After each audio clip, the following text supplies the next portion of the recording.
Community rule में से rule number 5 यानी पॉइंट नंबर 5, मुफ्त रास्तबाजी। खुदा की रास्तबाजी से रास्तबाज ठहरना ये असीनी कम्युनिटी का ईमान था, जो कि नए अहद यानी ब्रित खदाशा में बाद में इब्तदाई कलीसिया का भी ईमान था। नया अहद ब्रित खदाशा और असीनी काहिनों की तालीम बिल्कुल मसावी है। इसके लिए देखें डेड सी स्क्रोल्स कम्युनिटी रूल 1QS। ठीक है जी, हालेलुया। तो ये जो असीनी कम्युनिटी में ये जितना भी आप देख रहे हैं, ये सारे जो रूल्स हैं इनके, ये नए अहद के साथ बिल्कुल नए अहदनामे की क्या तालीम है?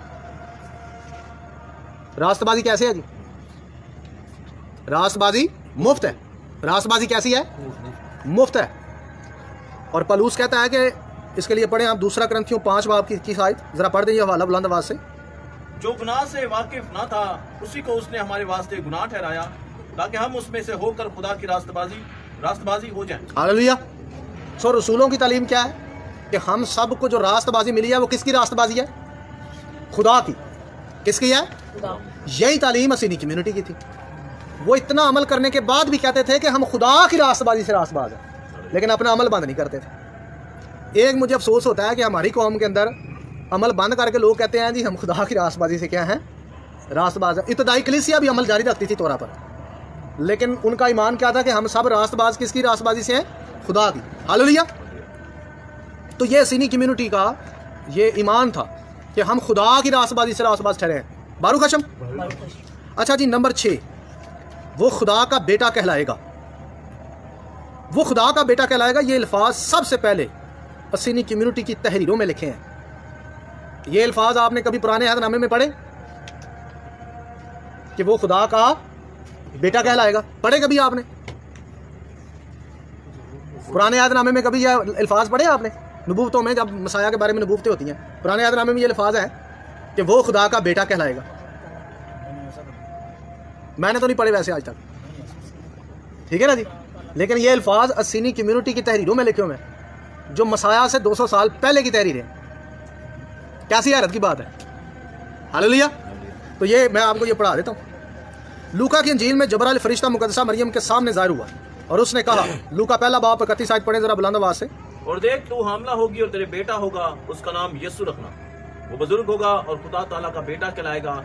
और वो खुदा ताला का क्या कहलाएगा? बेटा कहलाएगा। आगे, और खुदा उसके बाप दाऊद का तख्त उसे देगा और वो याकूब के घराने पर अबद तक बादशाही करेगा और उसकी बादशाही का आखिर ना होगा। अच्छा जी, आगे बढ़ दें। मरियम ने फरिश्ता से कहा, ये क्यों कर होगा जबकि मैं मर्द को नहीं जानती? और फरिश्ता ने जवाब में उससे कहा कि रूह कुद्दुस तुझ पर नाज़िल होगा और खुदा ताला की कुदरत तुझ पर साया डालेगी और इस सबब से वो मालूदे मुकद्दस खुदा का बेटा कहलाएगा। वो खुदा का बेटा कहलाएगा। हालेलुया। ये अल्फाज फरिश्ता आने से पहले 200 साल पहले मुकद्दसा मरियम के पास जब जबराइल फरिश्ता आता है, तो इससे 200 साल पहले, कितना? 200 साल, असीनी कम्युनिटी की तहरीरों में ये अल्फाज लिखे हुए हैं कि मसाया जो आएगा वो क्या कहलाएगा? खुदा का बेटा कहलाएगा। पुराने अहदनामे में आप मुझे बताएं ये अल्फाज कहीं लिखे? ये 3 से 4 किताबों में लिखे हुए हैं जिनको ये कहते हैं ये किताबें बिदती हैं ठीक है ना जी। खैर, इस तरह मैं फिर कभी जाऊंगा, लेकिन असीनी तहरीरों के अंदर भी यही अल्फाज लिखे हुए हैं। हालेलुया। और फरिश्ता वही अल्फाज आकर बोलता है कि वो खुदा का क्या कहलाएगा? क्या कहलाएगा? सारे बेटा कहलाएगा। हालेलुया। बिल्कुल वही अल्फाज डेड सी स्क्रोल्स के तुमारों में से एक में लिखे हुए हैं।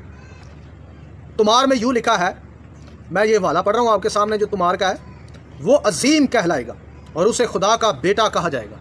उसे क्या कहा जाएगा? खुदा का बेटा। जमीन पर अदल के साथ अदालत करेगा और हर कौम उसके सामने झुक जाएगी।